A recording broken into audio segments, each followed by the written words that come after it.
WIC India Dehradun Community Literature Festival, and we'd like to thank you so much for your cooperation. We had to move the venue because of the rains unforeseen, but we are all set to have an exciting day. And I'd like to start immediately with the introduction of our first session's moderator, Mr. Gurcharan. Good morning, sir. Welcome to the festival. Mr. Gurcharan's latest book, India Grows at Night, A Liberal Case for a Strong State, was on the FT's Best Books for 2013. His much acclaimed The Difficulty of Being Good is a riveting examination of governance and corruption in the modern world, said the Newsweek. And his international bestseller, India Unbound, is a quiet earthquake, said The Guardian. It is published in 19 languages and filmed by BBC. His other literary works include a novel, A Fine Family, book of essays, The Elephant Paradigm, and an anthology, 3 plays. Mr. Gurcharan studied philosophy at Harvard University. He was CEO of Procter & Gamble India and later managing director of Procter & Gamble Worldwide Strategic Planning. At 50, he took early retirement to become a full-time writer. He writes a regular column for the Times of India and 5 Indian language papers and periodic articles for the Financial Times, Foreign Affairs and Wall Street Journal.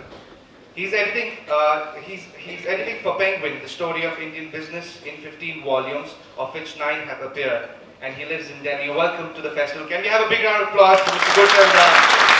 I'd like to invite you, sir. And before I invite you, I would like to also invite on stage Mr. Omkar Goswami. Welcome to the festival, sir. Can we have a round of applause for Mr. Goswami? I'd like to quickly introduce Mr. Goswami.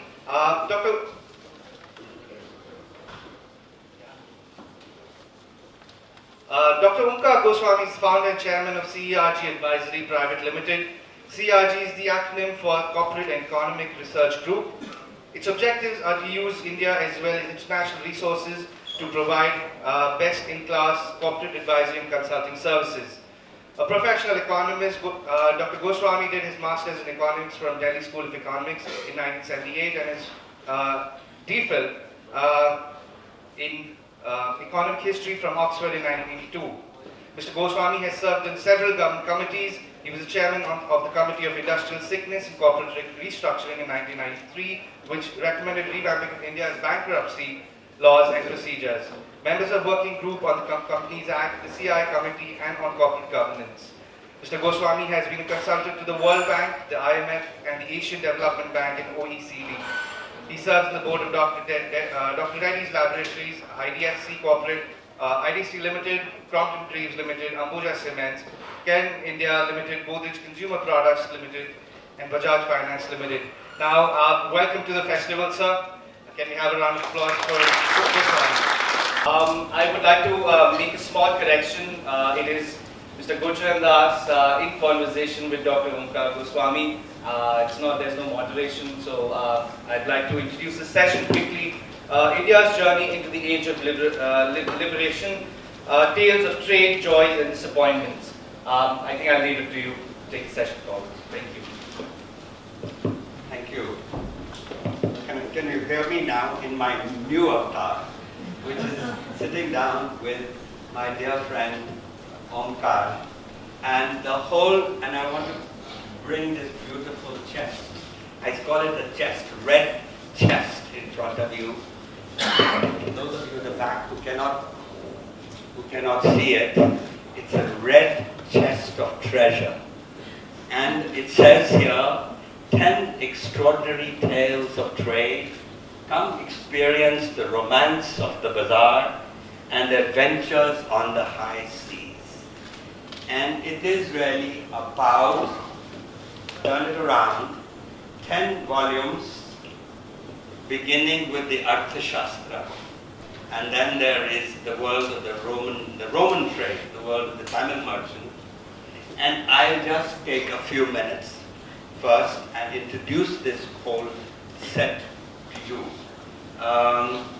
And then what Omkar has done is he's written one of our nuggets, real jewel in this chest, and we'll have a conversation about this and connect it to the age of liberation as the title of this session is called. Underwear. Now, I'm not going to ask you how many people are here not wearing underwear, but I'm going to tell you that the wearing of underwear is a very recent thing in the world. It really began in the 18th century when the East India Company, now 1 minute, I must take out this. East India Company, right there. Yeah, I figured it out. There we are.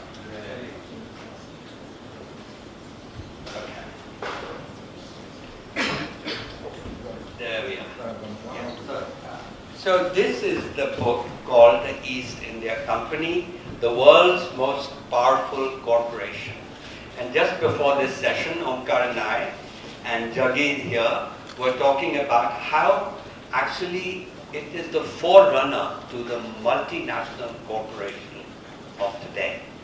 And where underwear comes in is that it introduced fine Indian cotton into the markets of Europe. Before that, Europe had only got coarse cloth, not this Dhaka muslin and so on. And this coarse cloth or coarse wool was not suitable for underwear.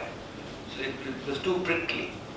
And the aristocracy started wearing underwear. And then in the 19th century, the middle class grew. They adopted underwear. And then the 20th century, the masses of Europe adopted underwear. And with modernity all over the world, as industrial revolution came around the world, East Asia and other places, underwear started being used. So this is just one nugget from this particular volume in our series written by Tirthankar Roy of the London School of Economics. Our first volume was the Arthashastra. Arthashastra's key message is that the land does not belong to the king. Unlike the Chinese emperor, where the land of China would belong to the emperor, here the king is reminded in the Arthashastra that you have to provide security for the people, you have to provide infrastructure, roads, and for this, your payment to the king is 1/6, Shatabhaga in Sanskrit. Shatabhaga is 1/6. And so, what the Arthashastra believes is the just tax rate for a country is 1/6, which is around 15%, which is today's tax rate in Singapore. So anything over 15% is adharma. What it tells us is that one ship from Rome, the Roman Empire, used to land at a South Indian port every day. And if you, for example, stood at the ancient port of Muziris, which is near Kochi, if you stood there, you'd see that ship coming in. And that ship carried a lot of gold and silver. Why? Because it also carried goods they wanted to sell to India, Roman goods. But Indians did not want anything made in Rome because they thought they made very nice things at home. So, but the Romans loved the things from India. They loved our cottons, they loved the spices, they loved the luxuries, the jewelry, and all these things. And therefore this Roman senator, Pliny, gets up on the Senate in Rome and tells the senators, don't wear those togas, those white togas, that the Romans wore. Don't wear those togas, they're made of Indian cloth. Tell your wives not to cook with Indian spices tell them not to use Indian luxuries and jewels and perfumes. Why? Because Rome, he said, is losing 2/3 of its bullion of gold and silver to India. Or you tell your merchants in Rome to make something that the Indians also want to buy. Otherwise we can't afford this balance of trade. The same problem that Americans today, Mr. Trump is talking about with Mr. Xi, because he has a 500 billion negative balance of trade with China. So every country has this problem. But this interesting thing about the Roman balance of trade with India is that right through history, this balance of trade continued in India's favor until the Industrial Revolution. And for example, even this book is called The Caravans. Caravans is about, it's called Punjabi Khatri merchants on the Silk Road. So this is about the trans-Himalayan trade, how these Punjabi Multanis used to finance and then take these 20,000 camels over the Khyber Pass, over the Hindu Kush to Central Asia. And one strand went to Persia and the other one went towards Central Asia and then from there to Russia, to Tashkent and so on. And they had caravans and they stayed in caravanserais on the way, these merchants. And the Tatar, you know the Tatar people, they wore those Tatar turbans. They were made of Indian cloth. They were called Hindavis. And they were worried about these Hindavis because they also had a balance of trade problem with India. And it's very interesting that these merchants used, mostly they were Hindus, and they, in these caravanserais, they celebrated Diwali, they celebrated Holi, and the only time that the Muslim populations had a problem with these merchants was when somebody died, because that person had to be cremated. And they thought, the Muslim people of Central Asia, Bukhara and Samarkand and so on, used to think that there were ghosts inside those in the smoke from that. This actually is one of my favorites. It's called The Mouse Merchant, Money in Ancient India by Arsha Satar. Arsha Satar is a Sanskrit scholar, and she has translated many books, of which one of them was the Katha Sarit Sagara. These are the ancient, India is the most ancient storytelling culture in the world, and some of these stories went to Europe as Aesop's fables. And in one of these stories is the story of a mouse merchant. Now this, I think, is an important story to tell, because it's about a 13-year-old boy. He's poor, but his mother tells him that one day you're going to be great. So she says, go and stand outside the house of that rich man. He's the richest merchant of our town. And the boy listens to his mother. He stands outside that house. And then he notices in the courtyard there's a dead mouse. So the merchant comes out and he asks the merchant, can I have this dead mouse? And the merchant had a big laugh. And he says, shouldn't you have asked for something more? People are asking me all kinds of things for a job and this. If you just want the dead mouse, you're doing me a favor. Take it. He takes this mouse. He knows a widow who has a cat. He sells the mouse as cat food. Gets a few paisas from the woman. Goes and buys chana. And he takes and makes pudiyas out of the chana. And he takes water. And he sits in the town square. And he knows in the afternoon, these loggers, people carrying wood, logs of wood from the forest, they come and relax, rest there on their way to the timber market. At that time, he offers each of the loggers chana and pani, and they are grateful to him. Nobody has ever done this to them, and so they each give him a log because they have no money to give. So this fellow starts accumulating logs, and suddenly the monsoons come, there is rain, the logging stops, the price of wood shoots up in the timber market, and suddenly all these logs he has accumulated at home are worth a fortune, and he makes a killing in the market, and with it he buys a shop in the timber market. And he becomes a merchant, a wood merchant. But very quickly he discovers that in fact there is not enough money to be made being a merchant of wood. But there is money to be made in building ships. So he gets a shipbuilder to work for him, and they start building a ship, and they soon have selling ships.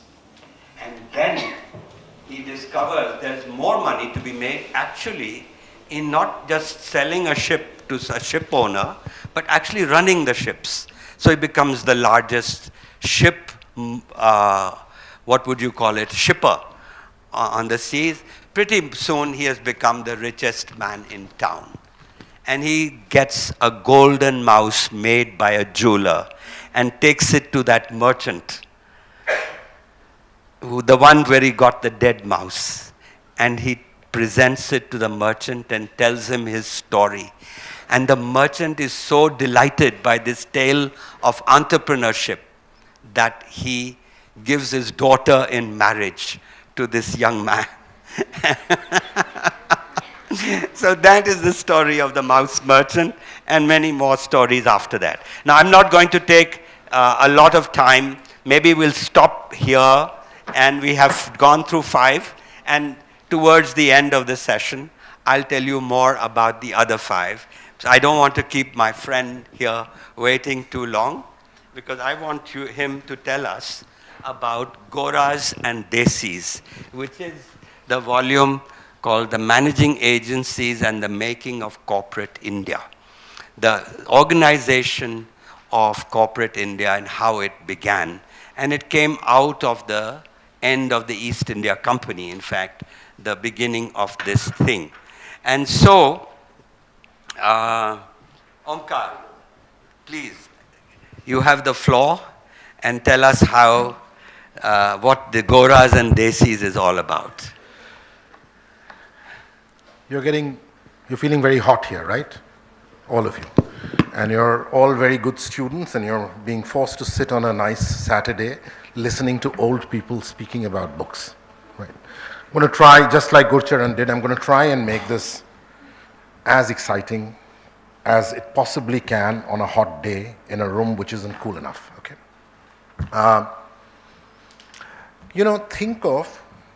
Don't think of companies that have just come up. Just come up means over the last 20 years or 25 years. If you were to go back and look at all the major companies that were in India, say before we started liberalization in 1991, all the major companies, most of them, just to give you a name, you all eat biscuits? So, can you think of a company that makes biscuits? Britannia, exactly. Britannia is a company that came up in the 19th century, okay? And Britannia was a company that was organized, and remember the words now, and I'll explain it to you, organized as a part of a managing agency, okay? If you were a little older, I mean, most of you would not know, but people who are somewhat older like me and some of the older people here, when they went to school, they would always get their school uniform clothes, like your school uniform clothes. They would get their school uniform clothes supplied by this one mill, and it was called Bombay Dyeing. Yeah? It was called Bombay Dyeing, or it was DCM. If it was in the north, it was DCM, Delhi Cloth Mill. If it was in the west, it was Bombay Dyeing. Bombay Dyeing was also a managing agency, part of a managing agency. DCM was a part of a managing agency. If you drank tea, chances are whichever tea you drank was produced by a company which was controlled by a managing agency. If you went, in the early days, things were packed in gunny bags, jute bags. You see them outside, big jute bags, they're called gunny bags. Jute was produced in India by jute mills. Jute bags were manufactured in India by jute mills, and all jute mills were controlled by managing agencies. Cotton textiles, whatever textiles were produced, again were controlled by managing agencies. So what were these? Iron and steel. We know of Tata Steel. Tata Steel was earlier called TISCO, Tata Iron and Steel Company, part of a managing agency called Tata Sons. So what is this creature called managing agencies? So let me first start by explaining what this creature is. Because this creature is very popular across many parts of the world, but absolutely was pervasive in India till it was formally abolished in the 70s. It was very simple. In the 1840s, there was a huge amount of opportunity to do business in India, huge, okay? And even more so after 1857, when the British Crown took over, the East India Company ceased to exist, and the Crown took over the administration, huge amounts. There was trade in tea, coal was needed, tea was to be traded, jute was to be for packing everything, people needed to be clothed. Over time, iron and steel, instead of being imported, was being manufactured in India from the early 20th century. There were huge, huge opportunities. The way to do this, people had to figure out a way to do this where other people put in the money and you control the business. See, the whole idea of business is other people should put in the money, you should control the business and pay the other people dividends, right? The system was the managing agency. What you would do is you would float a company. You know what floating a company means? Putting a company out for listing. And you could list a company. Bombay Stock Exchange was the second oldest stock exchange in Asia. Came into being only 1 year after Tokyo. You would float a company. You would invite people. If you had a good reputation, you would invite. So a managing agency would float a company. If the managing agency had a good reputation, people would say, very good, Andrew Yule has floated a company, or Bird and Company has floated a company, or Birla Brothers have floated a company, or Tata Sons have floated a company, fantastic. And so everyone would like to subscribe to the shares of that company. Very soon, the shares would be oversubscribed. So if there were 100 shares to be got at 100 rupees each, there would be 500 people wanting to get the 100 shares. Once the shares were oversubscribed, you could then split the shares in such a way that no single person could have any control over the company. They would have small ownership, no control, and you, as the person floating the company, with owning as little as 15%, often less, could control the company, right? And what would you do? You would first, I'm giving you an example. So let's take the case of, I'm giving a British name, it could be any others. Let's take Andrew Yule and Company. It floats a jute mill, everyone puts in money for it. Andrew Yule controls that jute mill for owning 15%. In the first annual general meeting of the company, the first item of business is to make Andrew Yule the managing agent of the company. The second item of business is to approve that 5% of sales and 10% of profits must go to the managing agency. The third item of business is to ensure that the key personnel, the key people in the company, running that jute mill will come from the managing agency. The fourth item of business would be that the contracts for buying the raw material and selling the finished goods would also be done through companies which are also controlled by the managing agency. And in that way, these managing agencies, whether they be British or Indians, could actually control huge amounts of business. So you had in Bombay, the biggest managing agency was Tata Sons. And it virtually controlled Bombay. In Calcutta, there were British managing agencies like Bird and Company, Andrew Yule and Company, later Birla Brothers. And again, they were very, very large companies, and they control large numbers of businesses. But you know what? An idea that is so sophisticated, you would have thought this idea has to have come from some really clever British guy. You would never have thought that this idea could have come from an Indian, right? And certainly not a Bengali. Because after all, I mean, bongs and business, forget it, right? Bongs and business, yeah.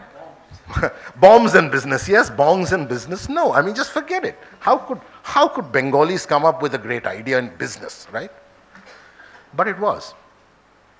So my first thing to tell you is that the formal creation of a managing agency was the brainchild of an amazing entrepreneur. His name was Dwarkanath Tagore. Who do you think he was the grandfather of? A guess. He was the grandfather of Rabindranath Tagore, but that's not why he's famous. Okay? Neither is Rabindranath famous because he's the grandson of Dwarkanath Tagore. But Dwarkanath Tagore was an extremely wealthy zamindar, a big landowner. He was in indigo. He was in various forms of businesses. He was a big landowner earning rents. And if he was just that, he would have been forgotten in the bits of history. But then he discovered something. And this is entrepreneurship for you. He discovered that not far away from Calcutta, in a place not far from the city that is Asansol today, was one of the richest coal seams of coal. And he also realized, and it's a place called Raniganj, and he also realized that this was the age of coal, because increasingly sailing ships were being moved away from sailing ships to steam ships. This was the age of coal. And if you could get this high quality of coal, if you could control it, you could make money. So he started a company called the Raniganj Coal Company. And the first thing he did was Raniganj Coal Company was going to be managed by a managing agency, and the managing agency was Carr, Tagore and Company.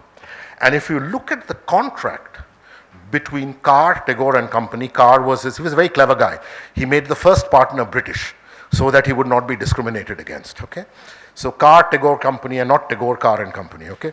And if you look at that contract, it's a perfect managing agency contract of getting everything that you could out of the company. And then he did the second one. He said, what's the point only having a colliery 150 miles upriver? I need to transport that coal to Calcutta. That's where the money is to be made, not on the face of the mine, right?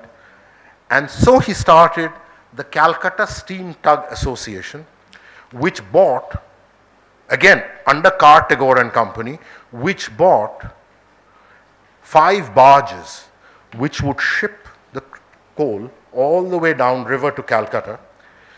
It happened to coincide with a huge increase in trade with India, and also the Opium War, and ships that were going to Canton to eventually fight the Opium War, and also ships that were going to Canton with opium used to refuel with their coal in Calcutta, and he started selling that coal.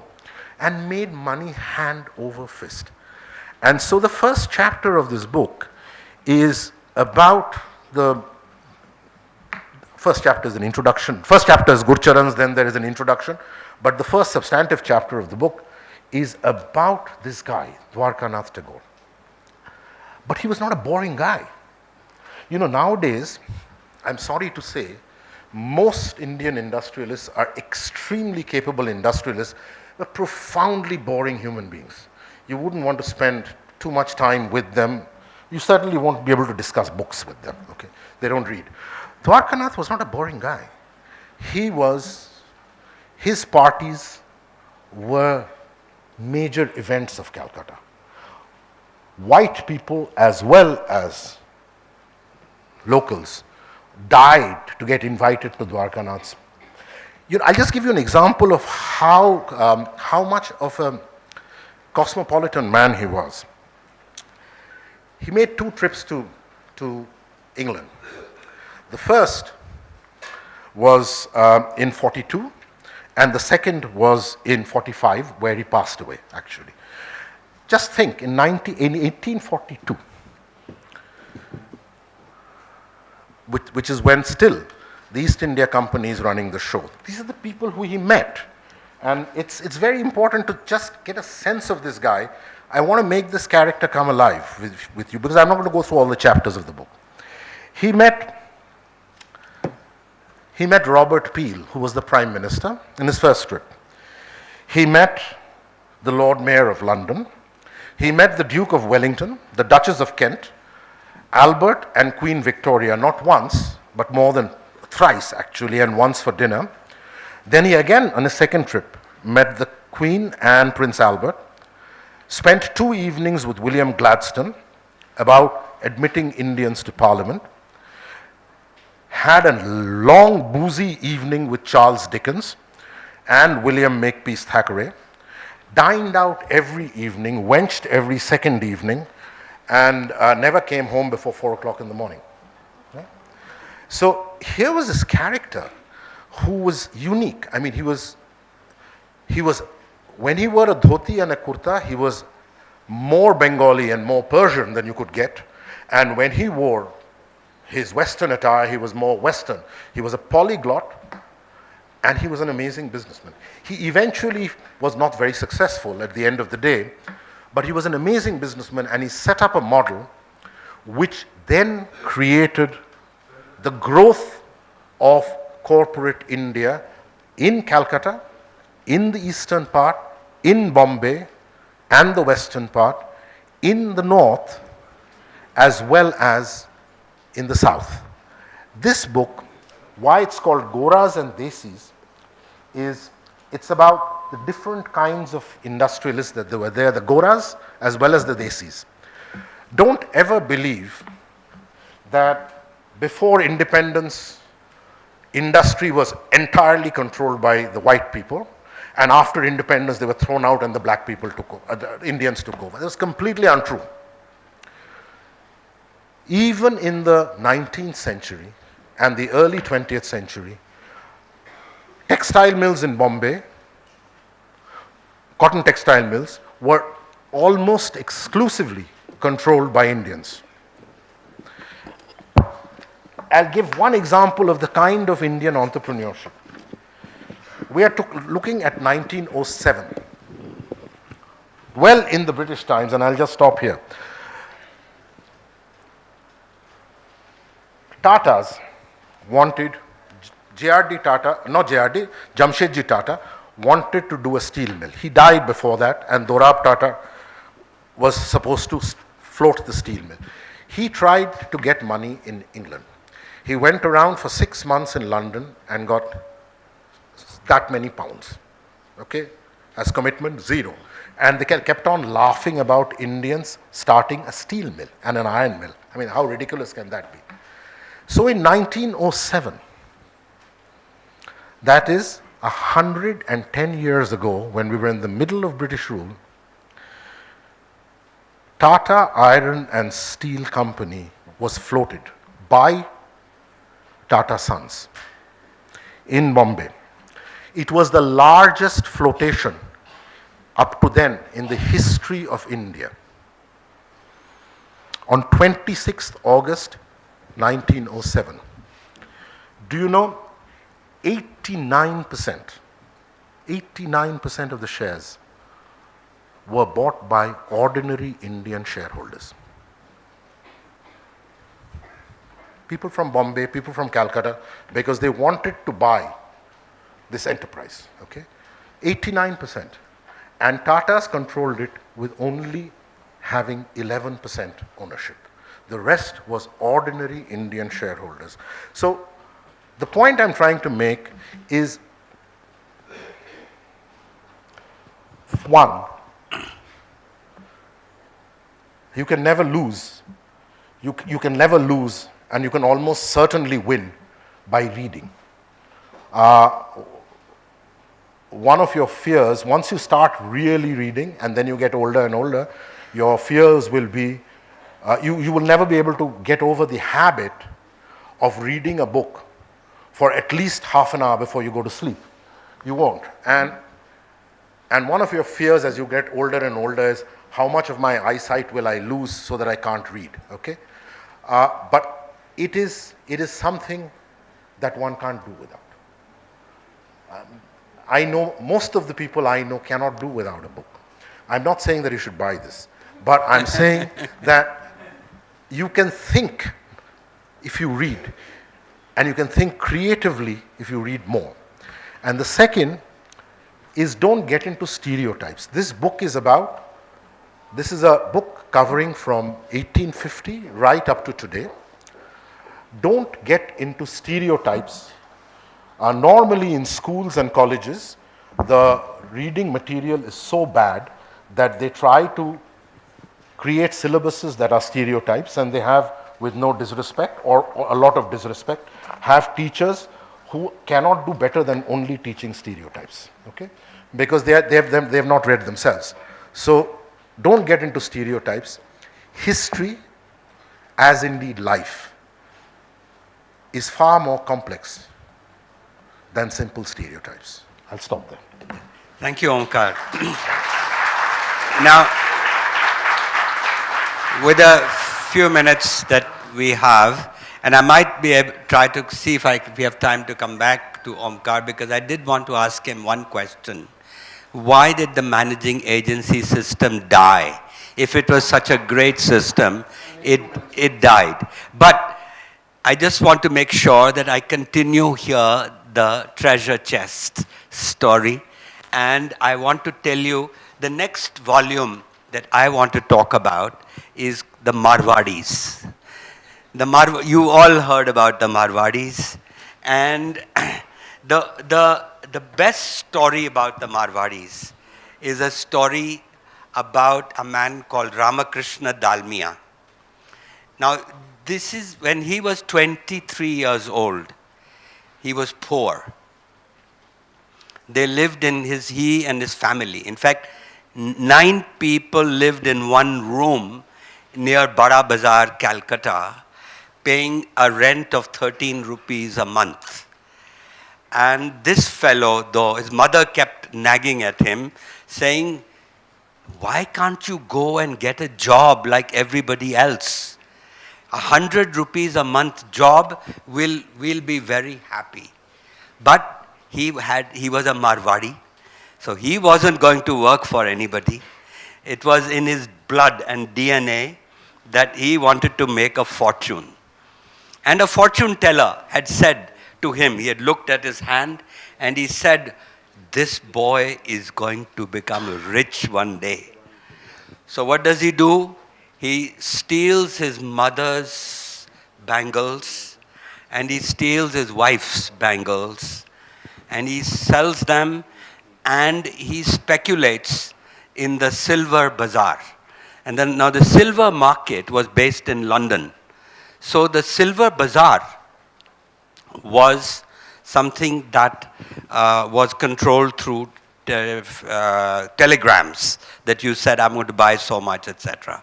Anyway, this fellow, he puts all the money in the silver market and the market crashes. He's got nothing. Plus the fact that he had borrowed money from merchants in the Bada Bazaar. So he's become a persona non grata. Nobody will touch him, look at him, and he's really down and out. He doesn't even know how he's going to have dinner that night. They are so in such trouble. So he goes to the one person, which was the astrologer. And he says to the astrologer, "You idiot, you said I was going to be rich one day, and look at me, here, this is what's happened. I am nothing." And the merchant says, the astrologer says, "Let me look at your hand again." No, you're going to be rich one day." This fellow says, this guy's crazy. And then, because the astrologer is a very rich man, as he's leaving the house, he tells the astrologer, "Look, I've got a tip from the London silver market that the market's going to shoot up. So you put some money in there. I won't charge any commission. This is just my gesture of friendship." And he says, "Okay, how much shall I put in?" And so he puts in 10,000. Now that time 10,000 rupees was equal to 10,000 pounds. It was 1-to-1 ratio. So that's a lot of money. 10,000 pounds in those days was equal to something like 100 crores. It was very large sum of money. And so he puts this money in, and the next day the astrologer's man comes to him and he says, "Sorry, my boss doesn't want to speculate on the London market." But he says, "I've already sent a telegram and the deal is done. You can't take it back now." And he says, "So sorry, that's your problem. Your problem." The servant says, "My master won't honor this." This guy is in a real doghouse now, that he is he's put this 10,000 in the market. So they are in, for the next few days, they have a very hard time. He doesn't tell his mother or his wife what has happened, that they have nothing, and that they could be turned out of the house also. But the London market starts climbing up. And within a week, that 10,000 has become 40,000. And within 3 weeks, that 40,000 has become 200,000. Huge gain. And then he starts to make cash in.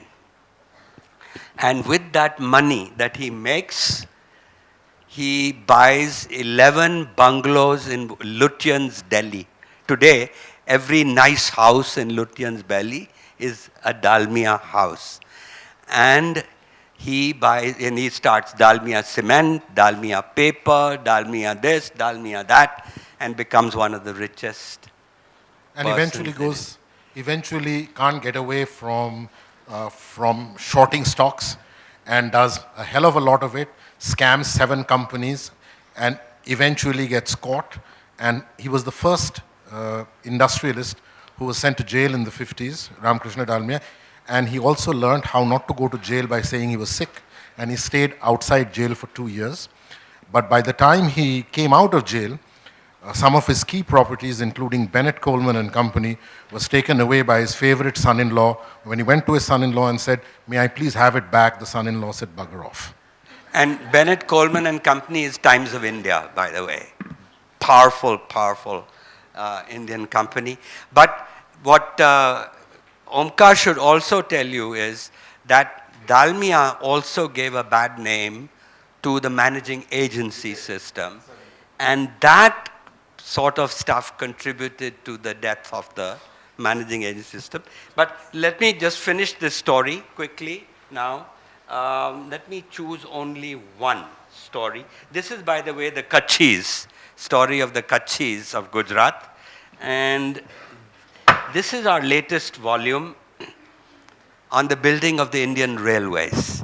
And here, I'll just read you one short little bit from the beginning of my introduction. It came out 2 weeks ago, this book, and it goes like this.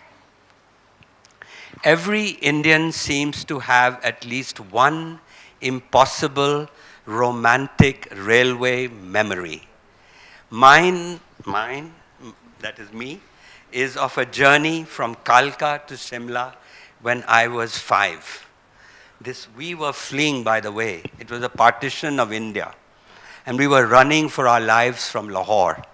And we had landed up at Kalka because the headquarters of Punjab was shifted from Lahore to Shimla before Chandigarh was built for a temporary period. And so, let me continue. Mine is of a journey from Kalka to Shimla when I was 5. From the window of our train, my family and I feasted for the first time on the snow-tipped crests of the Himalayas. With each bend of the winding track, we passed green slope after green slope. There are tiers of neatly cultivated terraces looking like gardens hanging in the air. Belts of pine, fir, and deodar punctuated the terraces, and masses of rhododendrons covered the slopes. Below, towards the south, the Ambala plains seemed to recede as the Sabatu and Kasauli hills appeared in the foreground. To the north rose the confused Himalayan mountain range after snowy range. And I quote the poet Edna St. Vincent Millay, who you may have come across in school, which is, she says, "My heart is warm with the friends I make, and better friends I'll not be knowing, yet there isn't a train I wouldn't take, no matter where it's going." So this captures the romance of the railways, but the book also talks about the building of the railways and the engineers who had great dreams. And one of them was a man called Stevenson, who dreamt of connecting London and Calcutta by rail, which would reduce the journey between England and India to 10 days. And he wanted to continue that link from Calcutta to Peking and Hong Kong. So this is that sort of story, the adventure of building of the railways. And finally, I just want to come back to the mouse merchant. You remember we talked about the mouse merchant. And here there's a story that we have from the Panchatantra. And the story from the Panchatantra is of an older merchant giving a younger merchant advice on how to be successful. And he says to the younger merchant, first, you must learn how to make money, right? So once you've learned how to make money, then you must learn how to conserve money, how to save it. Don't put it under the carpet, the money you've made. You can use it to become richer by giving it out as a loan or becoming a banker. The third lesson is, once you know how to make money and save money, then you must learn how to spend money. Because people who make money are usually very bad at spending it. Either they are very mean or they are very extravagant. And you must learn how to spend it well. And the fourth lesson is that in your own lifetime, you must learn to give it away. And that's another challenge. How to give away money is a very different art than from making money. So, with that, I think we have run our time. And I want to thank you all for coming. And on Omkar's and my behalf, thank you for... Do we have time for questions? I want to ask the organizers. Yes. We do? Okay. Okay, all right. Well, one of the questions you can answer, but why about the death of the managing agency system? Yeah, let's, sir. Yeah, we have a mic there. Can you give a mic over there? Yeah. Just like you said that we should learn how to make money. But in Dalima case, you said that it's all destiny because astrologer told him that he will get money. Right. So it's not written in everybody's destiny to have money. Right. So that's also destiny. Very good question. The story of Dalmia is a story of destiny. Yes. And I think this is, no matter how much we can learn at Harvard Business School or at the IIMs, ultimately luck also plays a part. Yes, sir. And bad luck and good luck are part of our lives. Yeah. So we should have some humility and not attribute all our success to ourselves. But I must tell you, this guy, once he made the money through that silver, he really created amazing companies. And some of those companies would have done well unless if he had not come to this pass at the end. So that's also destiny because it was written into destiny that when he'll make money, he will save money, he will grow his business. Right. There are people who make money in the beginning, then they lose everything. Yeah. Just like Dalima made everything, then his son Yeah, and but his you know, law- I differ with you in one respect. There's the same difference that Draupadi has with Bhishma in the Mahabharata. And that is this, that Draupadi says there are two farmers. One farmer is a lazy farmer who's a drunkard. The other one works hard. And so one fellow sows the land, plows the land. And then then Draupadi says, if the rain comes, he will prosper. We cannot control the rain. Both of them are equal if there are no rains.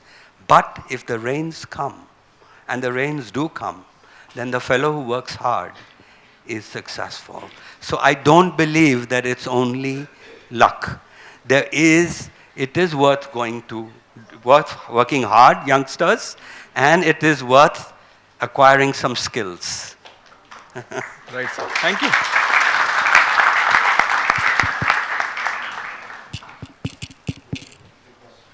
Yeah, so there is one question that what I had asked Omkar, which is why then, with all the wonderful things he says about the managing agency system, why did it not only fail in the end, but why was it declared illegal by the government of India? Yeah, so this is a... Yeah, sure, Jaggi.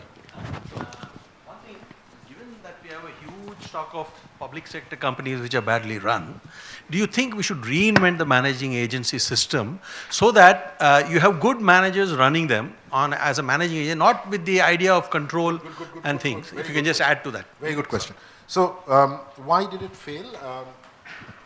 Briefly, 5 reasons. One is, if you recollect, in 1951, the government of India passed the Industries Development and Regulation Act, which introduced industrial licensing, which also, and then soon after followed by, in 1956, with the Industrial Policy Resolution, which stated which industries would be exclusively under government control, which would have majority of government participation, and which the private sector could also participate. So the tonality of industrial participation by the private sector changed very substantially during Jawaharlal Nehru's era, and perhaps even more substantially under Mrs. Gandhi, especially after the Bangladesh war, when she won her election and became the goddess that she became, and the tonality changed very dramatically against private industry. That is one. Second is, why were managing agencies so successful? Because of a very simple thing. They were the people who allocated capital, right? So if you made money in jute, you kept that aside. If there was a business to be done in tea, they allocated capital there. If there was a business to be done in paper, some would be borrowed and capital would be allocated. But till 1948, India only had banks. And remember, banks only did bill discounting and lending of working capital. Banks never gave long-term loans.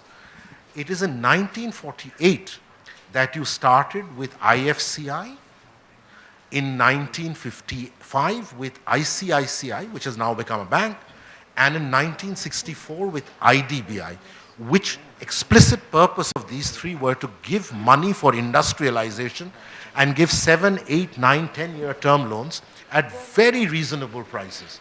So if I could then get loans from a bank, and a loan from a bank is much cheaper than equity, because equity also carries the risk, right? So loan from a bank is cheaper. If I could get loans from a bank-like institution like IDBI, they were called financial institutions, FIs, I didn't need to have a managing agency reallocate capital. So that was the third reason. The Development and Regulation Act of 51, the policy resolution, the three major financial institutions that came in, the entry of MNCs. There was a big entry of MNCs starting from the mid-30s. So I mean, if you were to look at what is Hindustan Unilever, was Lever Brothers, which became Hindustan Lever. I mean, you think of Metal Box, Goodyear, Dunlops, Philips. They came in, they had enough capital, they had a different way of running business and didn't need the managing agencies. And finally, the time had run out, but there were two scandals. The first scandal was almost immediately after independence, and it was the scandal of Haridas Mundra. And the importance of that scandal, Haridas Mundra was also from Calcutta, a Marwadi, who was speculating, who was speculating and who was snowballing shares.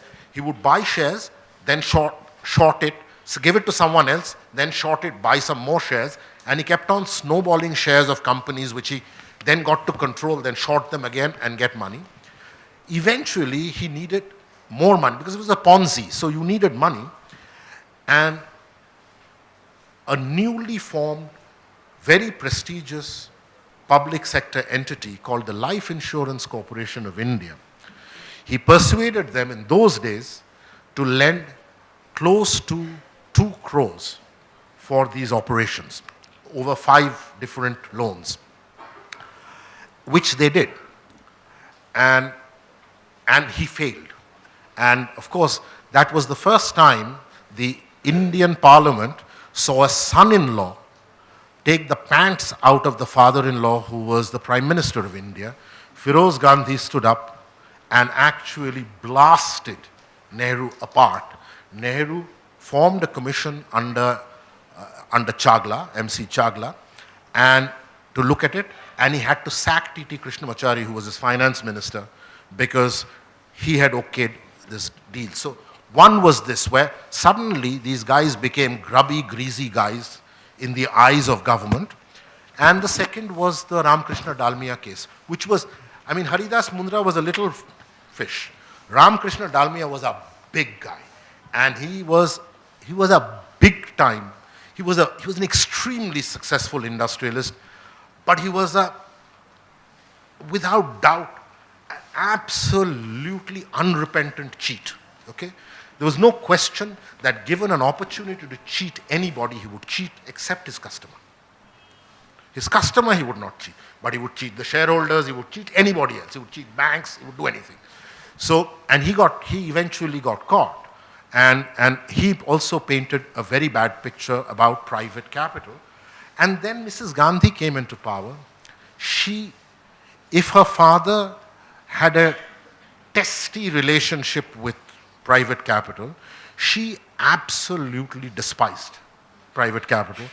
And one of the first things she did in 1970 was on 3rd April 1970 was the managing agencies were abolished. But if you were to either buy the book or read it without buying it, you will find in my last chapter, it shows that there's a wonderful French saying called, it's a beautiful saying called plus ça change, plus ça même chose, which means the more things change, the more they remain the same. And what it shows is nothing that the managing agencies did is not done today. All of it is done.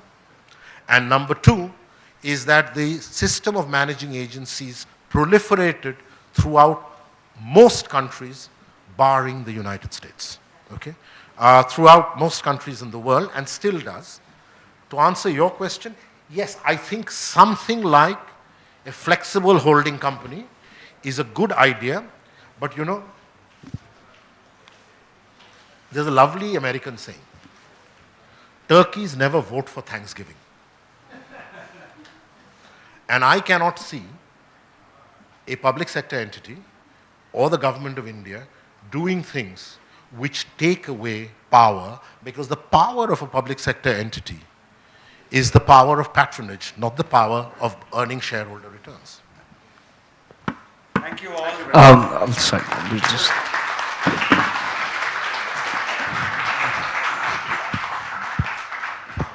Thank you so much, sirs, for this extremely informative and educational and a lot of learning here. I would just like to get one line from you. I know we were out of time, but just my thought, and if you would like to add to it, is in the modern day trade, we've seen a lot of examples of businesses going down and with the scandals that have happened. With the Kingfisher Airlines, I think currently there's a lot of fuss and hue and cry about it. And I'm sure they would also be, because the students, I'm sure there would be somebody who would want to do business in the future. He's a crook, but he's a small crook. Now, Right. I could name two brothers. I could name two brothers and a nephew, the three of them, who make Mr. Vijay Mallya look like a small goldfish in a big pond. Absolutely. I think you've got bang on. Thank you so much. Thank you so much for coming to the festival and sharing your thoughts.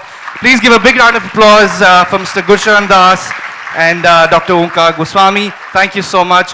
We'll have the book signing at the Authors Lounge. So any of you who would like to have a quick interaction and get the book signed? Okay, you've already signed. Okay, so his books are already signed, sir. We'll have you at the Authors Lounge. Thank you so much. And the next session is happening at the main area, which is the pool's stage 1. Okay, so that'll be at stage 1. So please join us there. We'll be starting in about 20 minutes from now, right? Yeah. No, so thank you so much, ladies and gentlemen, and we look forward to having you throughout the day. Thank you. And I would like to call Ms. Nazia Izzuddin to please felicitate Dr. Omkar Goswami and Mr. Gurcharan Das.